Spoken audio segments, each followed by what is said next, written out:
زين للذين كفروا الحياة الدنيا ويسخرون من الذين آمنوا والذين اتقوا فوقهم يوم القيامة والله يرزق من يشاء بغير حساب كان الناس أمة واحدة فبعث الله النبيين مبشرين ومنذرين وأنزل معهم الكتاب بالحق ليحكم بين الناس فيما اختلفوا فيه وما اختلف فيه إلا الذين أوتوه من بعد ما جاءتهم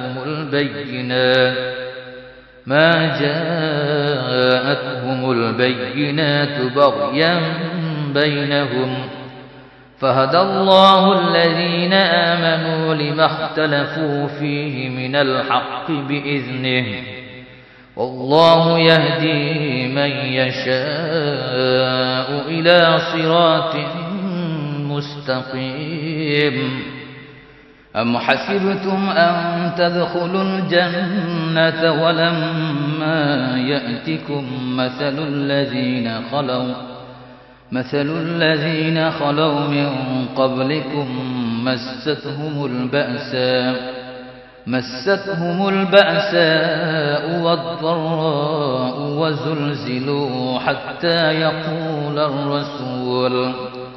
حتى يقول الرسول والذين آمنوا معه متى نصر الله ألا إن نصر الله قريب يسألونك ماذا ينفقون قل ما أنفقتم من خير فللوالدين والأقربين واليتامى والمساكين وابن السبيل وما تفعلوا من خير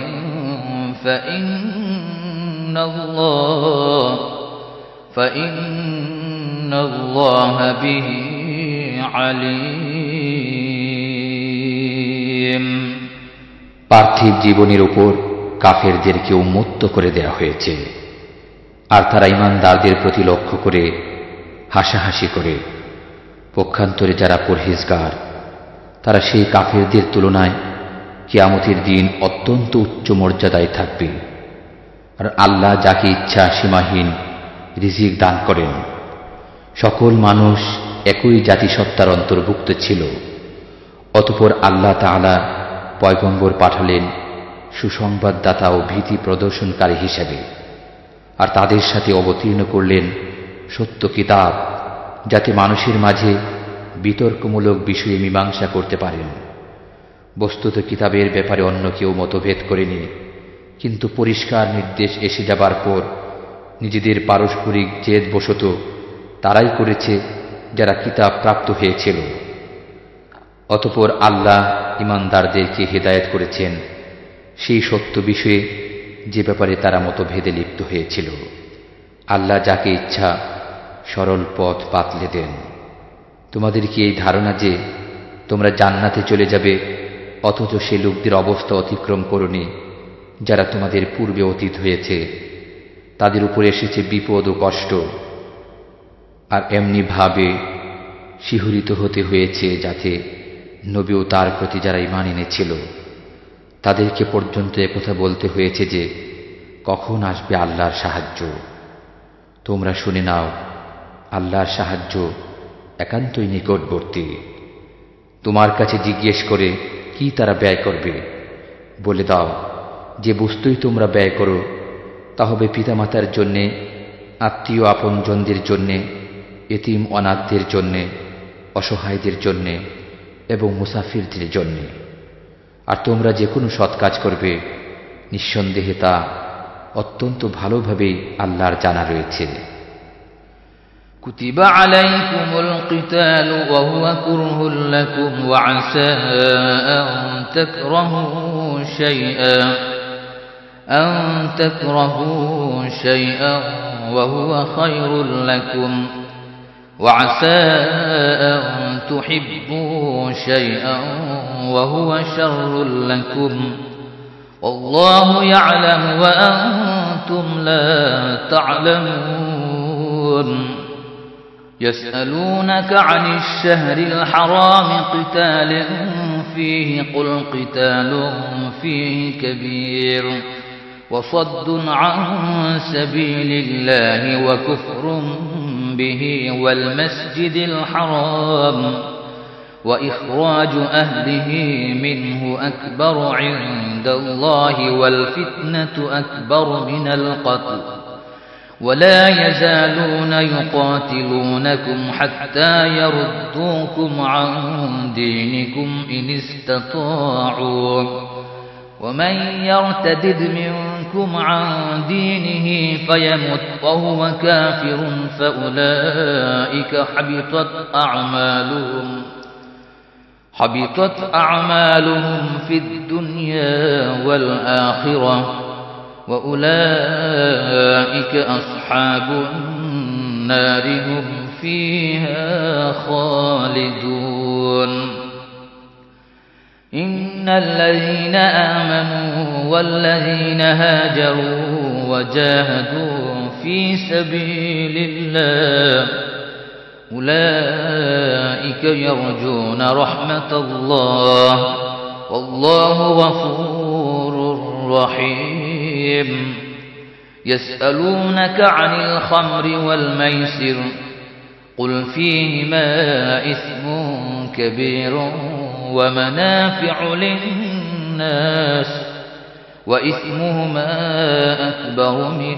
نفعهما ويسألونك ماذا ينفقون قل العفو كذلك يبين الله لكم الآيات لعلكم تتفكرون তোমাদের উপর যুদ্ধ ফরজ করা হয়েছে অথচ তা তোমাদের কাছে অপছন্দনীয় পক্ষান্তরে তোমাদের কাছে হয়তো কোনো একটা বিষয় পছন্দসই নয় অথচ তা তোমাদের জন্য কল্যাণকর আর হয়তো বা কোনো একটি বিষয় তোমাদের কাছে পছন্দনীয় অথচ তোমাদের জন্য অকল্যাণকর বস্তুত আল্লাহ জানেন তোমরা জানো না সম্মানিত মা সম্পর্কে তোমার কাছে জিজ্ঞেস করো যে তাতে যুদ্ধ করা কেমন বলে দাও এতে যুদ্ধ করা ভীষণ বড় পাপ আর আল্লাহর পথে প্রতিবন্ধকতা সৃষ্টি করা এবং কুফরি করা মসজিদে হারামের পথে বাধা দেয়া এবং সেখানকার অধিবাসীদেরকে বহিষ্কার করা আল্লাহর নিকট তার চেয়েও বড় পাপ আর ধর্মের ব্যাপারে ফিতনা সৃষ্টি করা হত্যা অপেক্ষাও মহাপাপ বস্তুত তারা তো সর্বদাই তোমাদের সাথে যুদ্ধ করতে থাকবে যাতে করে তোমাদেরকে দিন থেকে ফিরিয়ে দিতে পারে যদি তা সম্ভব হয় তোমাদের মধ্যে যারা নিজের দিন থেকে ফিরে দাঁড়াবে এবং কাফের অবস্থায় মৃত্যুবরণ করবে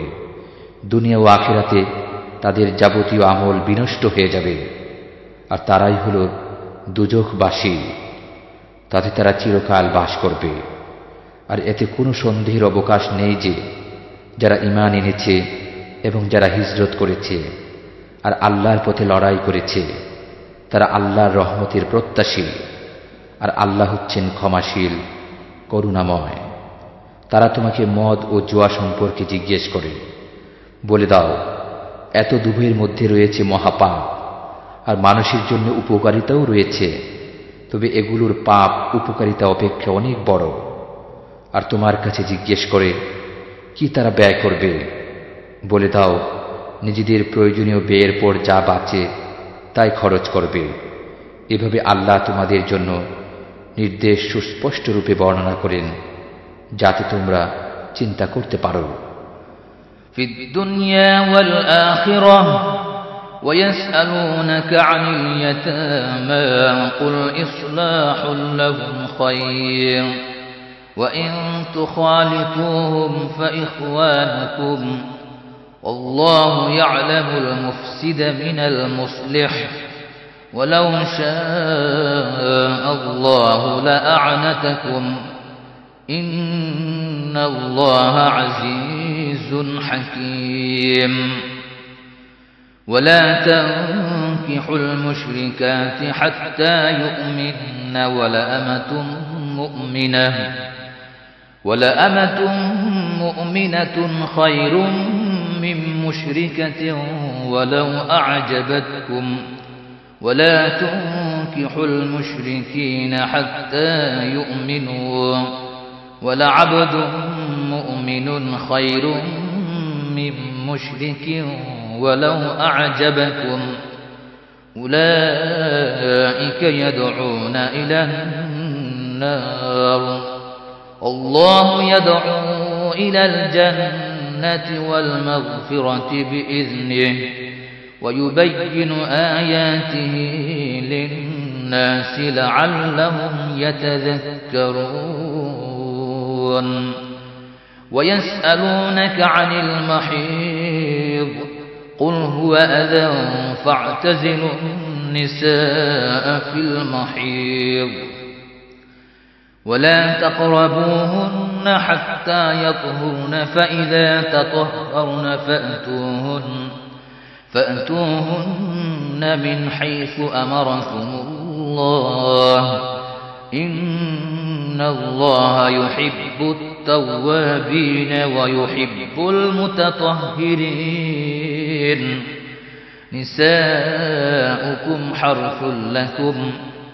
نساؤكم حرث لكم فأتوا حرثكم أنى شئتم وقدموا لأنفسكم واتقوا الله واعلموا أنكم ملاقوه وبشر المؤمنين ولا تجعلوا الله عرضة لأيمانكم أن تبروا وتتقوا وتصلحوا بين الناس والله سميع عليم দুনিয়া ও আখিরাতের বিষয়ে আর তোমার কাছে জিজ্ঞেস করে এতিম সংক্রান্ত হুকুম বলে দাও তাদের কাজকর্ম সঠিকভাবে গুছিয়ে দেয়া উত্তম আর যদি তাদের ব্যয়ভার নিজের সাথে মিশিয়ে নাও তাহলে মনে করবে তারা তোমাদের ভাই বস্তুত অমঙ্গলকামী ও মঙ্গলকামীদেরকে আল্লাহ জানেন আল্লাহ যদি ইচ্ছা করতেন তাহলে তোমাদের উপর জটিলতা আরোপ করতে পারতেন নিশ্চয়ই তিনি পরাক্রমশালী মহাপ্রাজ্ঞ আর তোমরা মুশরিক নারীদেরকে বিয়ে করো না যতক্ষণ না তারা ঈমান গ্রহণ করে অবশ্য মুসলমান কৃতদাসী মুশরিক নারী অপেক্ষা উত্তম যদিও তাদেরকে তোমাদের কাছে ভালো লাগে এবং তোমরা নারীরা কোনো মুশরিকের সঙ্গে বিবাহ বন্ধনে আবদ্ধ হইও না যে পর্যন্ত সে ঈমান না আনে একজন মুসলমান কৃতদাসও একজন মুশরিক পুরুষের তুলনায় অনেক ভালো যদিও তোমরা তাদের দেখে মোহিত হও তারা দুজখের দিকে আহ্বান করে আর আল্লাহ নিজের হুকুমের মাধ্যমে আহ্বান করেন জান্নাত ও ক্ষমার দিকে আর তিনি মানুষকে নিজের নির্দেশ বাতলে দেন যাতে তারা উপদেশ গ্রহণ করে আর তোমার কাছে জিজ্ঞেস করে হায়েজ বা ঋতুস্রাব সম্পর্কে বলে দাও এটা কষ্ট এটা অসুচি কাজেই তোমরা হায়েজ অবস্থায় স্ত্রী গমন থেকে বিরত থাকো তখন পর্যন্ত তাদের নিকটবর্তী হবে না যতক্ষণ না তারা পবিত্র হয়ে যায় যখন উত্তম রূপে পরিশুদ্ধ হয়ে যাবে তখন গমন করো তাদের কাছে যেভাবে আল্লাহ তোমাদেরকে হুকুম দিয়েছেন নিশ্চয় আল্লাহ তওবাকারী এবং অপবিত্রতা থেকে যারা বেঁচে থাকে তাদেরকে পছন্দকারী তোমাদের স্ত্রীরা হলো তোমাদের জন্য শস্যক্ষেত্র তোমরা যেভাবে ইচ্ছা তাদেরকে ব্যবহার করো আর নিজেদের জন্য আগামী দিনের ব্যবস্থা করো এবং আল্লাহকে ভয় করতে থাকো আর নিশ্চিতভাবে জেনে রাখো যে আল্লাহর সাথে তোমাদেরকে সাক্ষাৎ করতেই হবে আর যারা ঈমান এনেছে তাদেরকে সুসংবাদ জানিয়ে দাও আর নিজেদের শপথের জন্য আল্লাহর নামকে লক্ষ্যবস্তু বানিও না মানুষের সাথে কোন আচার আচরণ থেকে, পরহেজগারি থেকে এবং মানুষের মাঝে মীমাংসা করে দেয়া থেকে বেঁচে থাকার উদ্দেশ্যে। আল্লাহ সবকিছুই শোনেন, সবকিছু জানেন। لا يؤاخذكم الله باللغو في أيمانكم ولكن يؤاخذكم بما كسبت قلوبكم والله غفور حليم للذين يؤلون من نسائهم تربص 4 أشهر فإن فاءوا فإن الله غفور رحيم وإن عزموا الطلاق فإن الله سميع عليم والمطلقات يتربصن بأنفسهن 3 قروء ولا يحل لهن أن يكتمن ما خلق الله في أرحامهن إن كن يؤمن بالله واليوم الآخر وبعولتهن أحق بردهن في ذلك إن أرادوا إصلاحا ولهن مثل الذي عليهن بالمعروف وللرجال عليهن درجة والله عزيز حكيم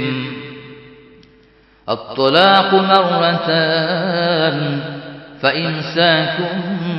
بمعروف أو تسريح بإحسان ولا يحل لكم أن تأخذوا مما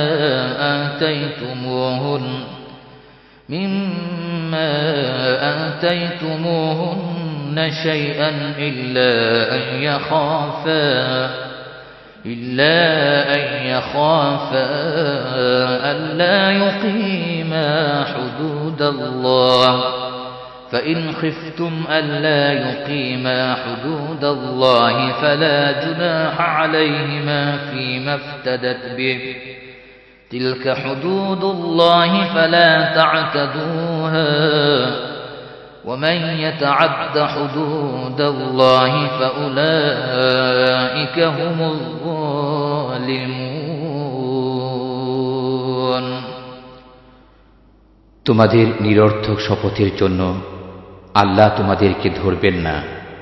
কিন্তু সেসব কসমের ব্যাপারে ধরবেন তোমাদের মন যার প্রতিজ্ঞা করেছে। আর আল্লাহ হচ্ছেন ক্ষমাশীল, অত্যন্ত ধৈর্যশীল। যারা নিজেদের স্ত্রীদের নিকট গমন করবে না বলে কসম খেয়ে বসে, তাদের জন্য 4 মাসের অবকাশ রয়েছে। অতঃপর যদি পারস্পরিক মিলমিশ করে নেয় তবে আল্লাহ ক্ষমাশীল, অত্যন্ত দয়ালু। আর যদি বর্জন করার সংকল্প করে নেয় তাহলে নিশ্চয়ই আল্লাহ শ্রবণকারী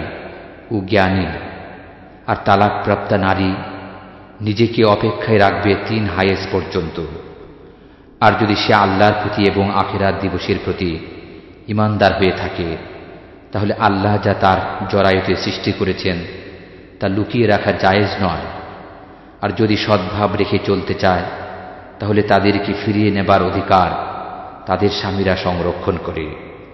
আর পুরুষদের যেমন স্ত্রীদের উপর অধিকার রয়েছে তেমনি ভাবে স্ত্রীদেরও অধিকার রয়েছে পুরুষদের উপর নিয়ম অনুযায়ী। আর নারীদের উপর পুরুষদের শ্রেষ্ঠত্ব রয়েছে। আর আল্লাহ হচ্ছেন পরাক্রমশালী, সুবিজ্ঞ। তালাকের রাজঈ হল 2 বার পর্যন্ত, তারপর হয় নিয়ম অনুযায়ী রাখবে, না হয় সহৃদয়তার সঙ্গে বর্জন করবে। আর নিজের দেয়া সম্পদ থেকে কিছু ফিরিয়ে নেওয়া তোমাদের জন্য জায়েজ নয় তাদের কাছ থেকে, কিন্তু যে ক্ষেত্রে স্বামী ও স্ত্রী উভয়ই এ ব্যাপারে ভয় করেছে তারা আল্লাহর নির্দেশ বজায় রাখতে পারবে না।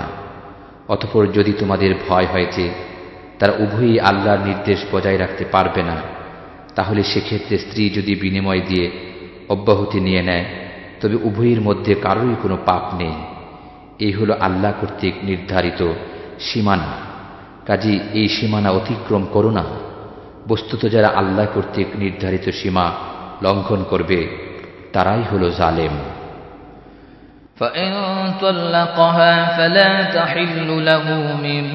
بعد حتى تنكح زوجا غيره فإن طلقها فلا جناح عليهما أن يتراجعا إن ظنا أن يقيما حدود الله وتلك حدود الله يبينها لقوم يعلمون وإذا طلقتم النساء فبلغن أجلهن فأمسكوهن بمعروف أو سرحوهن بمعروف ولا تمسكوهن ضرارا لتعتدوا ومن يفعل ذلك فقد ظلم نفسه ولا تتخذوا آيات الله هزوا واذكروا نعمة الله عليكم وما أنزل عليكم من الكتاب والحكمة يعظكم به واتقوا الله واعلموا أن الله بكل شيء عليم وإذا طلقتم النساء فبلغن أجلهن فلا تعضلوهن أن ينكحن أزواجهن إذا تراضوا بينهم بالمعروف ذلك يوعظ به من كان منكم يؤمن بالله واليوم الآخر ذلكم أزكى لكم وأطهر والله يعلم وأنتم لا تعلمون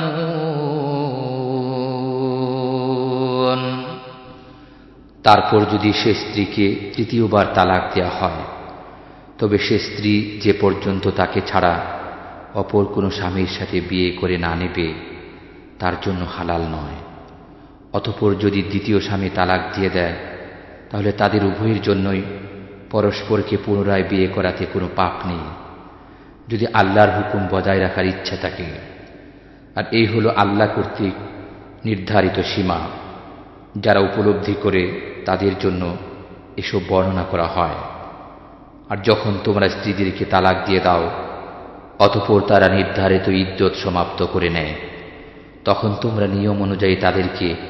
রেখে দাও অথবা সহানুভূতির সাথে তাদেরকে মুক্ত করে দাও। আর তোমরা তাদেরকে জ্বালাতন ও বাড়াবাড়ি করার উদ্দেশ্যে আটকে রেখো না। আর যারা এমন করবে নিশ্চয়ই তারা নিজেদেরই ক্ষতি করবে। আর আল্লাহর নির্দেশকে হাস্যকর বিষয়ে পরিণত করো না। আল্লাহর সে অনুগ্রহের কথা স্মরণ করো যা তোমাদের উপর রয়েছে, এবং তাও স্মরণ করো যে কিতাব ও জ্ঞানের কথা তোমাদের উপর নাজিল করা হয়েছে, যার দ্বারা তোমাদেরকে উপদেশ দান করা